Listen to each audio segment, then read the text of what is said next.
Welcome back to Parenting Powerhouse. This episode is part of a series inviting mom entrepreneurs to tell their story about raising a child with needs and finding their personal power through their challenging experience. So let's embark on one mom's incredible journey as she inspires us to turn our pain into power by starting a business or side gig as a result of raising a child with needs. Meet Erica Desper, a dedicated mom and the heart behind the Center for Confident Parenting, a beacon of support for families. In 2011, inspired by her own challenging entry into parenthood and the unique hurdles of the special needs journey, Erica set out on a mission to create a community that understands and embraces every family's unique journey. Her passion? Easing the daily stressors that families face, offering a helping hand to navigate the intricate web of parenting challenges.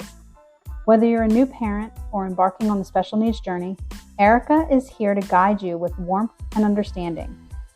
The Center for Confident Parenting isn't just a resource hub, it's a lifeline for families. Erica's mission is clear: to make sure every family, local or virtual, can easily discover and connect with the support they need. Imagine a village where every family finds its place, armed with knowledge and a network to lean on. But that's not all. Erica is on a quest to empower moms with the knowledge and parents with the know-how on child development, recognizing red flags for delays, and navigating the special education process. It's not just about overcoming challenges. It's about thriving together. Join Erica in creating a village where every family feels at home and knows where to turn for support. The journey may be unique for each family, but with the Center for Confident Parenting, no one walks alone. Let's build a community where every parent is confident and every child thrives.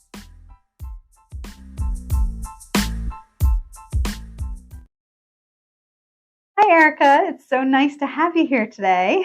Hi, Tara. Thank you for having me. You're welcome. I really am so excited about asking you some questions about your organization. And I know our listeners are going to be so just intrigued with what you've done and what you have to share today. And I'm thinking it's really going to help people out there more so than what you're already doing. Wonderful. So I just can't wait until they hear it. I hope so. Let's do it. All right. So my first question for you is, what inspired you to create Confident Parenting Collective? And this organization is dedicated to local resources. So what really inspired you to create it? Sure. So a little bit of, it feels like a long story, but I'll try to keep it concise for the listeners. First and foremost, I'm a mom. I have a 13-and-a-half-year-old son, and we are on, or I should say we have a 13-and-a-half-year-old son. We are on a journey of a parenting journey like everyone is. Ours has been maybe a little bit more complex and twisty and turny than some others. So I first had my parenting journey. He was very challenging as a newborn, also as a toddler. Every phase has been a little challenging. He just didn't sleep for the first year. He wouldn't sleep independent of me. And that led me to start my original business, Confident Parenting. So I ended up helping other families with sleep. And now we've added, team members. We've added other services like toilet training. And I found that I kept referring to other local professionals for families that needed other services. And so a few years ago, I created what I called the Confident Parenting Village. We all know the cliche phrase, it takes a village. I didn't have one, so I wanted to create one for the families that I serve. So that was sort of my mom hat coming together with my professional hat. And then lo and behold, I learned on my parenting journey that my son had various special needs. And I had never identified ourselves that way. Mainly neurodivergence. And I just was spending so much time and energy. Really, it became a full-time job to deal with the school, find the resources we needed locally for assessment and for treatment, getting on the wait lists, gathering information. Do you take insurance? Do you work with my age of child? How long is your wait list? What can I do in the meantime? And I thought that if someone of my resources, I'm fairly intelligent. I work from home, so I can create a flexible schedule to support him, although that has not been ideal. And I'm, fairly educated, and certainly not wealthy, but we get by. I just thought how many people out there must be struggling that don't, and he's my only child, mind you. So I'm like, what about a parent that has 2, 3, 4 children and maybe multiple ones have needs and they don't have a flexible job and they don't understand how to read through the documents or English isn't their first language or whatever. I just was like, wow, this is going on out there. And I cannot be the only one doing this. And I know from existing on Facebook, I'm certainly not. Why isn't there a better way? And that's the not short version of my original inspiration. Wow. Yeah. And you were kind of pushed into this. It sounds like you were pushed into really trying to find things. So as you're talking, I'm thinking, what resources were available to you? Who was helping you find these resources, or did you really have to go out on your own? Yeah. So I feel like I was fortunate in that because of what I was doing already for work, I did have a really good amount of connections in the local community with providers. I just didn't realize I would end up using them or connecting with them on a personal level. Also, kudos to social media. I don't love it for my son. I love it for this type of project. I was already existing in some special needs Facebook groups. And that's really where I was able to sort of stalk and lurk and gather information anytime someone was recommended, anytime someone asked a question about resources. I just would kind of collect. I spent many months collecting all of that information. So the original core of people that were added to the collective were people that either I had worked with personally or professionally and had a great experience with, or people that I knew of from doing that, sort of data collecting and outreach. Even then, it was very, very time consuming, very energy consuming. But again, I don't know how someone would do that if they didn't already have a decent amount of connections. So, and a lot of us don't. Many of parents were looking for other people to help us, professionals, the schools, and we're just not, those resources just aren't available. And that's where you come in as our savior here to give us all of this work that you've put together. Now, another question is, you've put this together, you've put this collective together. Can you tell us a little bit about how parents can actually access this information that you've put together? Absolutely. So it is a website, specialneedscollective.com. The main component is the directory of providers. So they can just go, it made it very user-friendly. There's a button that says find a recommended provider. So you just click that. It'll take you to a directory where you can search by category, by location. You can put in keywords for what you're looking for. And I'm always adding resources and categories, but at the moment, it's a pretty comprehensive list for wherever you are in your journey. If you don't even know that your child has or needs a diagnosis, there's a category for assessment and evaluation. If you know that they do and you're looking for providers for, sessions, there's everything: OT, PT, executive function, mental health, all those sorts of things. The educational advocacy category is very popular because once you get the diagnosis, then you have to take your steps to get your child accommodations or services in school, and we often need help with that. So the directory is the main component, but there is also a learning library. The other thing I found very overwhelming is like, what are even all these abbreviations and terms that people are throwing around in these groups? Awesome. IOP and PHP and CBT, and like, what do these things mean? I mean, I was really starting completely from scratch, and particularly if you're talking about the education law, 504, and IEP, and a NOREP, and FAPE, what do these things mean? So there is a learning library that parents can just, browse through. There are expert videos, people that I've interviewed, Q&As. There is a glossary of terms. There are links to tons of free resources. For example, the ARC and the Peel Center. Again, there are so many wonderful nonprofits, but they all operate independently, and you have to learn about them each individually. So the idea is list them all in one place so you can find the one that suits your situation best. And we have an events calendar. So that if you're looking, for example, recently was a sensory sensitive Santa event, we need events that we can comfortably bring our kids to and they can have a good experience. But again, there's different little calendars out there. This is like put it all in one place. This is just awesome. And I think that it sounds like a roadmap to me, or like a guidebook.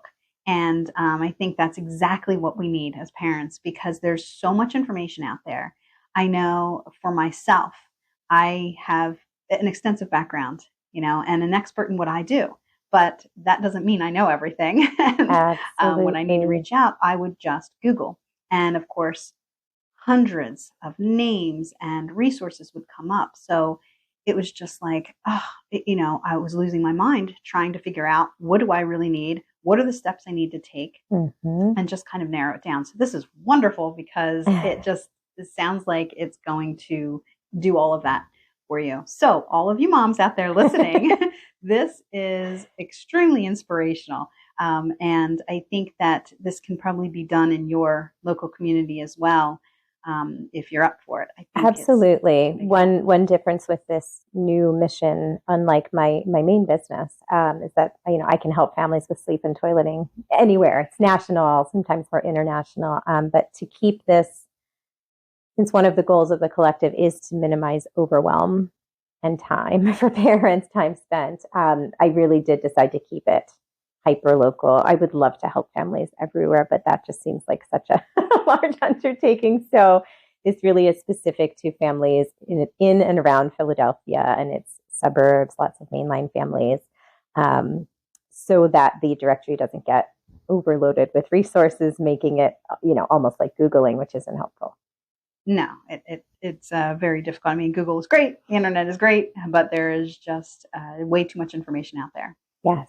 And then I find that becomes even more stressful, because it's like, where do I go? What do I do? And it's with your collective, it's giving us information, people that maybe you've talked to, other people have talked about them. So a little bit more about them, and that information is in there for us so that we don't have to go and try to figure it out. Yes. Wonderful. Awesome, Erica. I love it. I'm so glad. So with all of this, you're giving so much information, you're putting it together for parents, and you're directing them, or at least helping them find a direction. And then they need to just go ahead and take that on themselves. Are you hearing any feedback, or what do you feel is still lacking in the community outside of the collective? Sure. So I'll try not to get too far off track or on a soapbox, but that's okay. It's okay. I feel the piece that I feel like I've yet to be able to address the way that I am inspired to is the fact that we each as parents and families are up against a school system that is incredibly broken, and has limited resources to divvy up, too few resources to divvy across too many kids that need them. And therefore, I've learned, no matter how well-intentioned individual people in the system might be, or how helpful they might be, as a whole, it is not in public schools' best interests to clue families in to something that's going on, to what their best next step might be, to even what's available to them or their child to ask for. So at least in my experience, you aren't going to get anything you don't explicitly ask for, and in writing, by the way. One of my great lessons learned and my big regrets. However, the challenge is, how do you know what to ask for if no one has told you? So we go in this circle of finding things out too little, too late. And of course, they have a whole team of resources on their side of the table, and parents often just have themselves and whatever their current knowledge is, which might be nothing. So I feel like what we're lacking in is providing support to families, when they express a concern, or even letting them know that they can express a concern and how to go about it. I do think educational advocates, that is what they are designed to do. I think there's still some education that needs to happen about how an advocate can help and what scenario would be a good fit for one. And I know a lot of parents are concerned that bringing someone like an advocate onto their team will make things contentious with the school. But honestly, if you want to be heard and taken seriously and not regret not asking for things down the road, that was the only way we got what we needed. And our battle's not complete yet on the way we got on the right path toward what we needed. So I don't quite have that piece figured out yet, but I really would love to reach all local parents somehow, someday, and say, look, as soon as you have that feeling in your gut, especially your mom gut, although I don't want to leave other parents and caregivers out, but the mom gut is strong, just align yourself first with this, your village, whatever village you can find, or our collective, someone that can, is a little further ahead of you. There's no need to reinvent the wheel. No. And, what you say is so true. And it's really unfortunate that we do put all of our trust in education in the school, because they're with our kids all day long. So even though, like you said, they're most likely not ill-intentioned at all, it's just they do the things they need to do, how they do it, and they've been doing it for years. They have so much money and resources, like you said, the time, everything else. They are not able to see each kid as an individual. And that's what an IEP is for when we go to these team meetings. But me and my professional coaching, I try to help parents to think, you know what? Think about where your kid is today and where are they going. They're not going to be in the school for very long. These people are helping now, but your kid is going to be going on to the next school, the next part of life, and they're not even going to think about any of this anymore. It's going to be up to you and your kid. It's your kid's life. So you definitely need to be in the driver's seat of those meetings. And even though it is hard and it can feel adversarial, those words we need to take out of our vocabulary, right? It's not contentious. It's not adversarial, even if it feels like that. We need to think, this is life. This is your kid's life and your life. And yes, we have to explicitly teach this to the team because they're just so used to taking the reins. And honestly, once mom gets that confidence and says, hey, I know my kid best, because you know what, mom, you are the expert on your kid. They are the expert educationally, but you're the expert on your kid.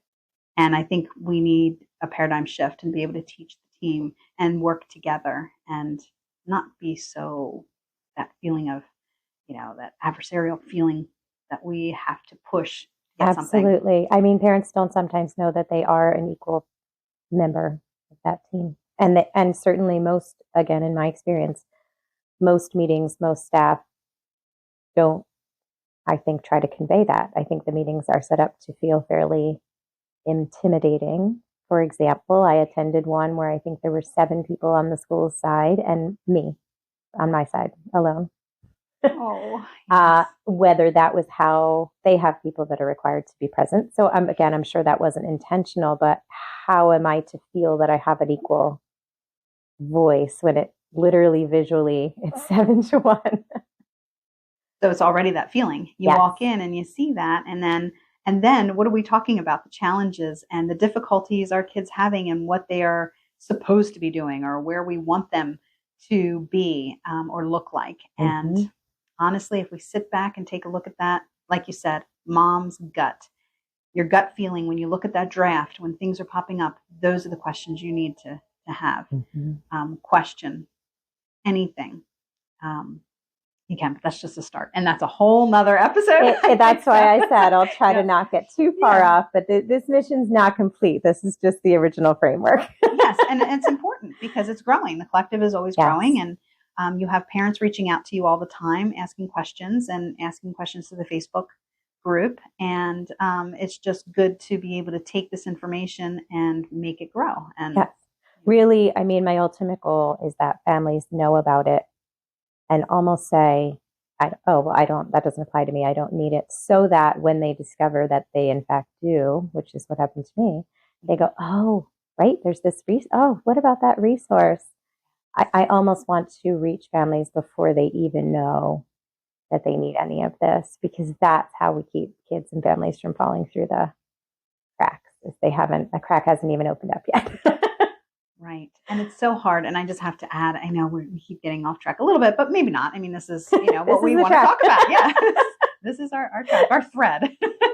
I think that honestly, it happens a lot. And I've been doing this for 20 years and I've been attending IEP meetings. I've been on all sides of the table. I've been a teacher.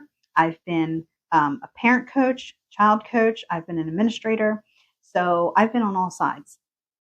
And honestly, I think what we need to realize is that when the kids are younger, it's so much easier. The accommodations are more fitting. They're still learning certain skills that don't show up until 5th or 6th grade, that there is a difficulty or these are not working. That's usually around the time. So moms out there, if you're starting to feel it around 4th, 5th, 6th grade, it's real. It's real. And it might be a time to really start looking into what these challenges are and what they mean.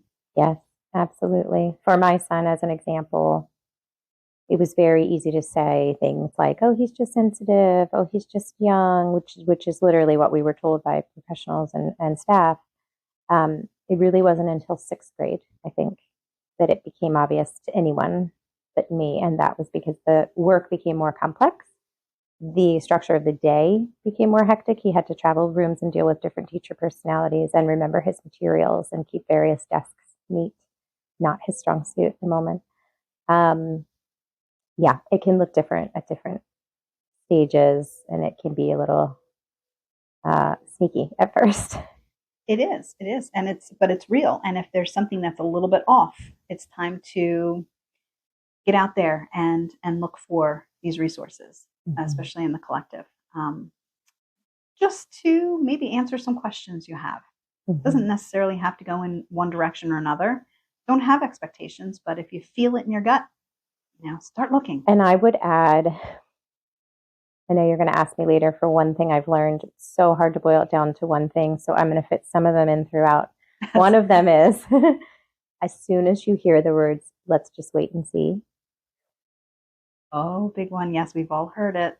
Your radar should be, in my experience, and this is not just with school and my son's diagnoses, it's with medical concerns, it's with things like that.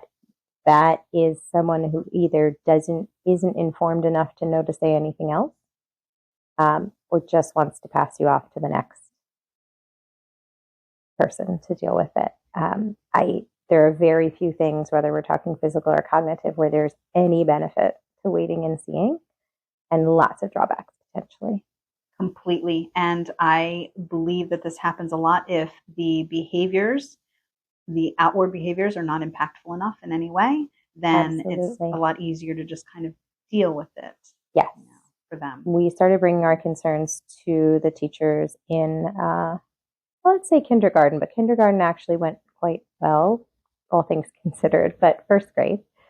And every year, 1st grade, 2nd grade, 3rd grade, he's good, he's quiet, he doesn't cause a problem, he tries, he's respectful, he's kind, he's helpful. And I was like, yeah, I know. That's great. Those are his strengths. But there is a major disconnect in other areas, and you aren't seeing how he works himself up each morning and the collapse when he comes home at the end of the day, and how he doesn't eat his lunch because the lunchroom's too noisy and everything's too fast. Yeah, and that's an example, I think, of what you were saying. Behavior gets people's attention, and some kids are really good at holding it together, particularly if your child has anxiety. The anxiety could override the tendency to exhibit a behavior because now they're anxious about getting in trouble or bringing attention to themselves. So yeah, that was definitely part of what made our journey so long. Yeah, and I think a lot of moms can definitely relate. Definitely. Well, I know we've gotten off, and I have all these great questions. Bring me back. No, this is good. I think it's good to be off the cuff a bit because, this is real. And this is why we're here to share with other moms, what they might be thinking in their mind, but they might say, oh, no, it's okay. Whatever. This is the time for us to just think about what questions do we possibly have? How are we feeling, and what do we do with it? Yeah. And I think it's really, really powerful. Yeah. Well, and if you don't mind me sidetracking us one more time before we get back to our question list, when you asked about inspiration and why I did this, another really big challenge that we had, and I know a lot of others have, in finding providers, and I don't think this is exclusive to the Philadelphia area, but maybe, many of these families have Medicaid, either due to the diagnosis or financial reasons or whichever. But the providers who accept that tend to be the larger establishments like CHOP and Nemours. And because they accept that and they have visibility, they're big establishments that people are very well aware of, the wait list can be 18 to 24 months long. We actually are still on a wait list for one of the ADHD departments. We've gotten all of our diagnoses, a lot of our treatment at this point. They haven't even said, boo to us. So I'm just imagining what if I had waited, we wouldn't know anything that we've known. We wouldn't have our IEP. We wouldn't have supports in place at school. And I'm certainly not discouraging families from doing that, particularly if it's their only option. But also in this area, we are privileged, if that's the word we want to use, where some of us can access private pay providers. Also, some of our providers have, sliding scales or reduced fees or scholarships or things like that. But the challenge that I was seeing, aside from the overwhelming, time-consuming, and legwork for parents, was from the provider side of things. If you are a one-person provider or a very small business, you don't have that visibility. And so I could see in my mind's eye, like literally I could see it. On this side were all these parents that were sitting on wait lists that were needing answers or something to do in the meantime, or just their permanent answer. And then on the other side, there were all these providers that were fabulous and available, but they maybe don't have the budget that a CHOP has to put the word out there, or they don't have the hats. I happen to be able to wear a bunch of hats as a mom and a business person. I became a graphic designer. I became a social media marketer. All these things. But most people who are helpers, they set out to do what they do and do it well. They don't set out to be a social media guru and reach the families where they are. And it's unfortunate, right? I know, not pointing fingers, Kara. It's really unfortunate. Not only is there no way for them to connect, it's like they're across the river and can't get to each other, right? And then on the private pay side of things, we've also in our family have had some really, there's great providers out there that do accept insurance and do take Medicaid. There are also some that, for example, someone was evaluating my son. We both walked out in tears and I had to report them to the board. And that was because I was adamant that we had to find a provider that took Medicaid. Now, whether those two things, correlate or not, I don't know. But I've had many experiences of you get what you're paying for. And you're just so limited when you accept insurance in terms of the time you can spend with a family and what you're going to get from it and how you do the work that you do. If you talk to any private pay provider, they're going to say, I do it like this because I don't want to have those limitations. I want to be thorough. I want to take the time I need. I want to make sure we get to the bottom of things. I want to hold families' hands and not just send them on their way. And I do think that's important for parents to consider. And I wouldn't assume that some of those options are outside of your means because you don't know till you really find out for sure. Right. So don't just jump to what somebody provides or offers you right away. Yes. Try to go out there and do some research. Yes. Right. Good advice. Awesome advice, Thanks. actually. Definitely. I think that, we've gotten through some serious, serious part of this. I did want to get a little personal, if that's okay with you. Absolutely. Because I have a couple of questions, and I think it would be really nice to share a little bit of your personal side, because as moms, we don't think about ourselves enough. We think of everybody else. Everybody else has to be taken care of, and there's usually no time for us. And that's something that's so important. And I just have to give an example. My daughter, we were having this discussion about how moms just get so tired, so frustrated, and then we don't have that energy that we really need for our kids when they really need it. It's difficult for us to, come to a difficult situation that our kid's having, a real challenge, when we are challenged ourselves emotionally. So she said, think of it like we're taking a trip in an airplane, a commercial jet. And she said, what do they teach us to do if there's a problem? Put the mask on ourselves first, then our child. And that just sticks with me. And I visualize that every time I think about, okay, how am I going to take on this challenge? Am I feeling good enough to do it? Because it's going to reflect on my child. And I think that the couple of questions that I have for you, I want to find out, how do you recharge and how do you take care of yourself? So if you could just share with us, some things that you found that work for you, and maybe we can learn from it. Absolutely. So let me preface my answer to your question by saying I'm not perfect at this, obviously. I am infinitely better than I used to be, for various reasons that I won't delve into, but, childhood experiences, et cetera. And then just having a very high need baby, and also being very, I took attachment theory to probably an extreme that wasn't helpful for my mental health. All those things sort of combined so that I was always at the bottom of my own to-do list. Also a bit of a perfectionist, and have that Wonder Woman syndrome of you can't rest till the to-do list is done. And I think a lot of us are like that, or maybe motherhood moves us in that direction. Through my own therapy that had little to do with my my son at first, although that's mostly what we talk about now. Really just because I was breaking down, physically my body was breaking down, mentally I was breaking down. I realized that it, obviously all the cliche stuff, self-care isn't selfish, it's critical. Like you said, put your own oxygen mask on first. Other analogies that help me are, you can't pour from an empty cup. One day I was trying to literally, not as an analogy, I picked up a sponge and I was trying to clean with it, but it was, bone dry. I had to replenish it with water so it could do literally anything that it was supposed to do.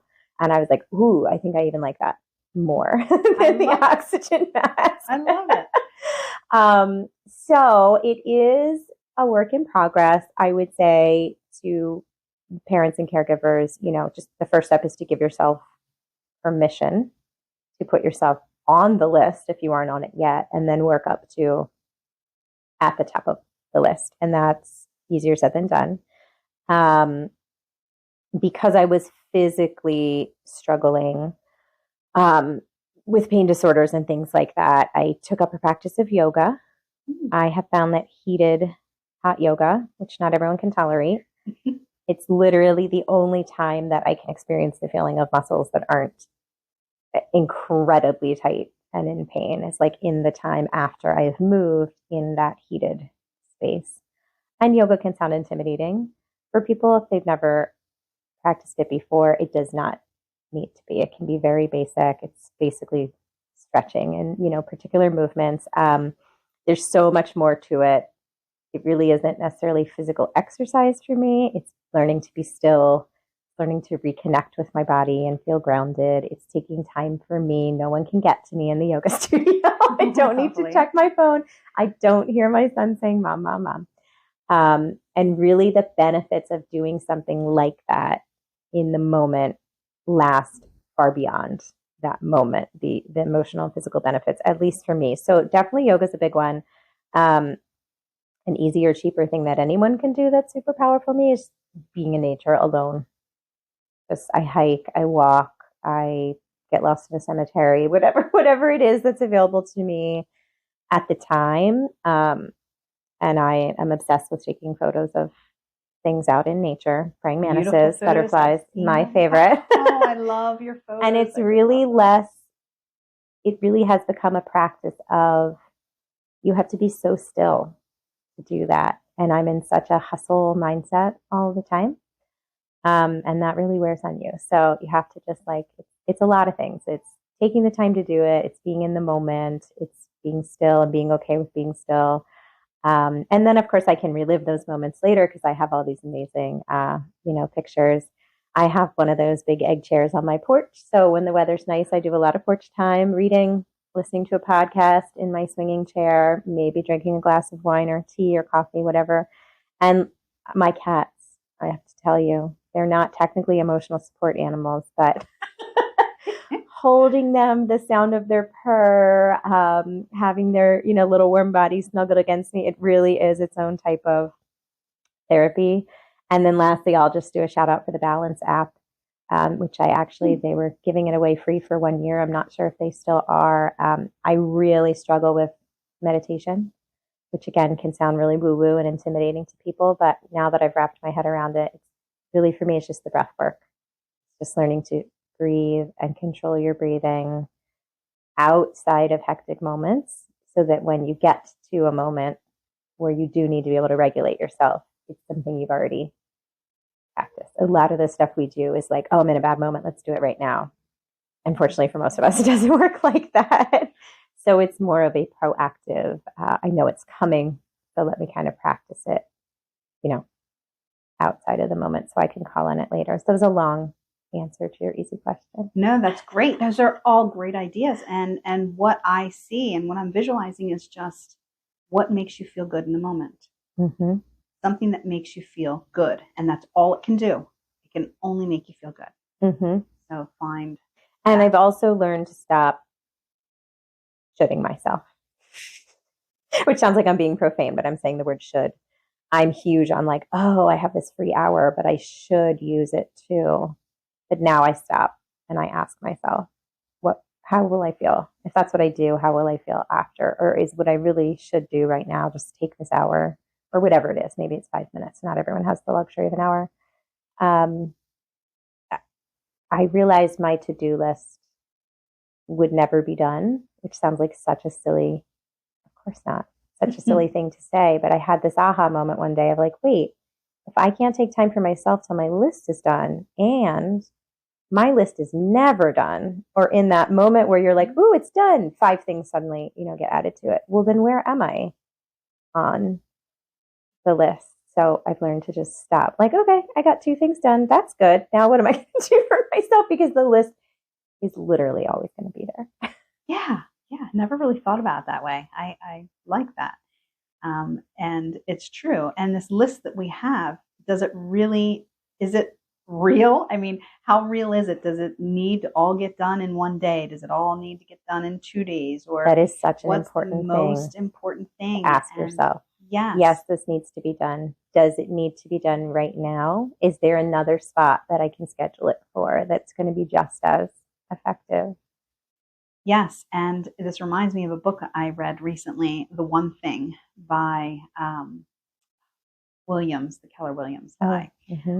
And just to kind of, with my ADHD, just to try to keep me on track, I'm always looking for some help and strategies.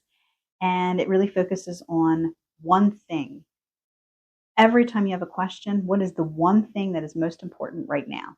And sometimes that might be something that is obligatory, or it might be something that just, what's going to make me feel the best right now?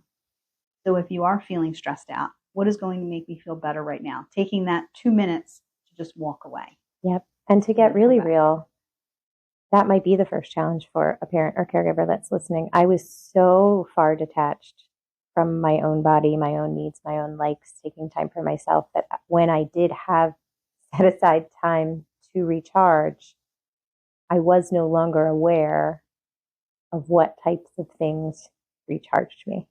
Like, that's how far gone I was. So that was a process in and of itself of like, oh, being outside. I like being outside. Reading a book that's not related to my child's challenges or my work. Reading just because, someone's missing and it's fictional and there's a mystery and I can get wrapped up in something that has no value other than I'm not going to grow from it. I'm not going to learn from it. I'm just going to be and just get, swept away for a little bit. I apparently liked to draw as a kid, and I'm not half bad, but who the heck knew? I don't ever take the time to do anything like that. So even just taking time to think, like, what does make me feel good? And if you don't know, just try a few things. You might be surprised. Yes, I think that's amazing. Now my brain is just spinning, and I'm thinking, some of the things I did as a kid. I think that's a great advice. Right? When did that stop? And what did that? Mm-hmm. And maybe just kind of revisit childhood a little bit. What did I enjoy? What made me happy then? That's a great idea. I've never thought about that. I love it. And if you're still overwhelmed, like, look, get your beverage, whatever your hot beverage of choice is, and sit with it with no interruptions, drinking it while it is hot until it is gone. Because how many times do we reheat, and then say, screw it, I'll just drink it lukewarm. Even that is, in my mind, that is self-care. Those things that we've lost, of like eating a meal that's not the leftover crust of your kid's sandwich, like just the basics. Start with the basics. These are not things I think of. Sleep, of course. I will not get on a tangent about sleep, but we often, especially as moms, have this dilemma at the end of every day. I should go to sleep right now to get how much I need, but I've also had zero time to be with myself and sit with my own thoughts. I want to binge a show or read a book or whatever, and then we stay up late scrolling, because it's either or. And I don't know the answer to that. Maybe it depends what's most important in the moment. But if you're really in bad shape, you have to first get back to just like your basic needs of nutritious food, sleep, and hydration, and fresh air and movement. And those are the things that tend to go to the wayside. And you're right. Those are the most important things. So no matter what, that sleep is so important. And the nutrition and the hydration, because everything else is going to be a little bit easier if you're on track with those things. So if you start the day out with a good night's sleep, you're not frustrated when you wake up. Yeah. It's going to take a little bit longer to become frustrated or overwhelmed. It just will. And then all the things we're talking about, those little things in the moment, what is the most important thing for me to do right now? If you're feeling stressed, then it's taking care of that. If it's doing something on your list because you're not too stressed to do it, do that. Everything will get done. And I think people would be amazed at how much we get done when we feel a little bit better throughout the day. And we won't need that end of the day, like, oh, it's the end of the day now. And do you really take the time for yourself that feels stressful? Like, I know at the end of the day, if I wait until the end of the day, I'm just like, oh, I'm done. Right. And it doesn't even feel good. So then I scroll or shop on, go into Amazon, whatever.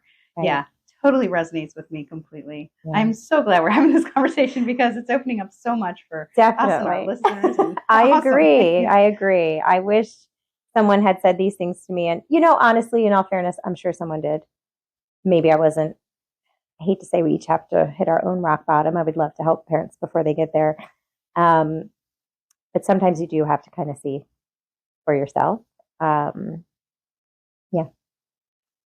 Yes. And I think I'm just looking through some of I think we've answered a lot of these, but I think I'd like to leave it off with something very sweet and cheerful. And if that's okay with you, absolutely. Leave it off with something good. So I wanted to ask if you wouldn't mind sharing a funny or heartwarming anecdote about your child, that just maybe brightened your day today or yesterday or just very recently. And I will call this a win. Yes, absolutely. So if anyone listening has a, what I call a more child, very intense, there's always a flip side to that. So even though my son does have some challenges and some deficits, he has some fascinating strengths, amazing strengths, and he wouldn't be the same person if he didn't have both sides. He just started speaking in full sentences. Like at 2, he's an old soul. We could just have conversations. He has an insane vocabulary and such a sense of humor and comedic timing. I mean, he truly makes us laugh multiple times a day, every day. And when you combine that with his neurodivergence and the way he perceives things, it can be really, really funny because he can be very literal. Of course, he gets a little embarrassed when he does that and we bring it to his attention. But so the thing that I'm thinking of was recently, I organized these expert chats for families that are familiar with the collective. And the most recent one I had was with financial planners to talk about special needs financial planning and setting up trusts and, getting out of the taxes and maximizing what you're able to set aside and getting SSI and all of those things. And at the time that we were running it, my son needed to be working on school from home. And I knew that if he was left unattended, that's not what would transpire. So as we often do as parents, we make it work. So here I am at my desk, live on Zoom doing this thing. And then he's at the desk beside me, in theory, doing his schoolwork, but he's really listening to everything they're saying. And it's funny with him. You'll think that he's zoned out and not listening at all. And he can tell you everything that he just heard. It's incredible. For a long time, it confused me that he didn't like to make eye contact. I'd be like, he's not listening. And that would be hard. We'd say, like, look at my eyes. I want to make sure you're listening. But of course, that's overwhelming for him. So he actually listens better when he's not looking. So I didn't think he was paying attention to the content of this expert chat at all. And then I was muted, of course, in case he did anything crazy because he's a teenager. He said, out of nowhere, he goes, "I don't like this guy." And I said, what? What do you mean? He goes, "I don't like this guy that's talking. That's not nice." And I said, "What's not nice?" I couldn't even remember what had just been said. And he said, "It is not nice to break someone's trust."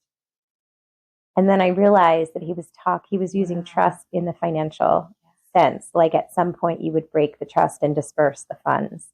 And my son heard that he would break this person's trust.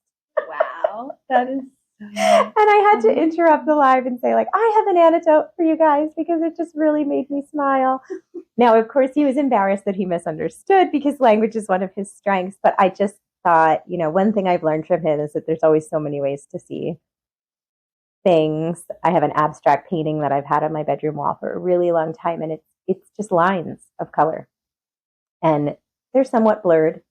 I never even stopped to think, like, what do I think that is? It's nothing. It's an abstract painting. That's how I see it. I love the colors. It matches my bedroom. Full stop, right?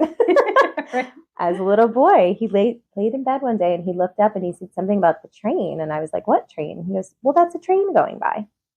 Because it looks like something going by so quickly that the colors just blur. And I was like, wow, how incredible. We lose that as we get older. Not necessarily if we're neurodivergent, though. The ability to just see and hear things not one particular way. And those are like the joyful, things that I get out of him. It definitely gives me a different perspective. That is awesome. I love it. That is so heartwarming. It was good timing, too, because you were going to ask me that. I was like, great, I can answer that question. Yay. Yeah. No, that's just simply beautiful, Erica. Thank you so much for that. And You're I think welcome. it's that going back to that, in the moment type thing. And, it's just so important in all areas with us, with our kids. And I think it's just going to make the day or different parts of the day more joyful that will, maybe overcome some of that overwhelm. Absolutely. Definitely. Wow. Thank you so much for You're coming. very welcome. This was awesome. I think we could go all day long, but we'll be back. I know. We have to stop it somewhere, right? We'll be back. We'll be back. We have a lot to talk about. Oh, thanks, yes, Erica. Thanks so much for having me, Tara. You're welcome.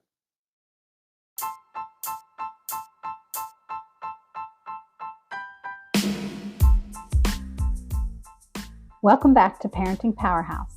This episode is part of a series inviting mom entrepreneurs to tell their story about raising a child with needs and finding their personal power through their challenging experience. So let's embark on one mom's incredible journey as she inspires us to turn our pain into power by starting a business or side gig as a result of raising a child with needs. Meet Erica Desper, a dedicated mom and the heart behind the Center for Confident Parenting, a beacon of support for families. In 2011, inspired by her own challenging entry into parenthood and the unique hurdles of the special needs journey, Erica set out on a mission to create a community that understands and embraces every family's unique journey. Her passion? Easing the daily stressors that families face, offering a helping hand to navigate the intricate web of parenting challenges. Whether you're a new parent or embarking on the special needs journey, Erica is here to guide you with warmth and understanding.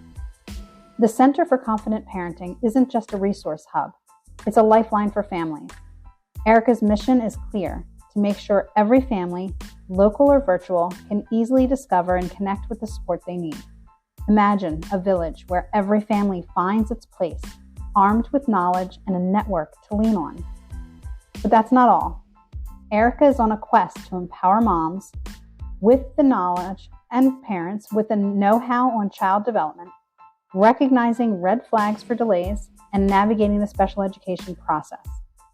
It's not just about overcoming challenges. It's about thriving together. Join Erica in creating a village where every family feels at home and knows where to turn for support. The journey may be unique for each family, but with the Center for Confident Parenting, no one walks alone. Let's build a community where every parent is confident and every child thrives.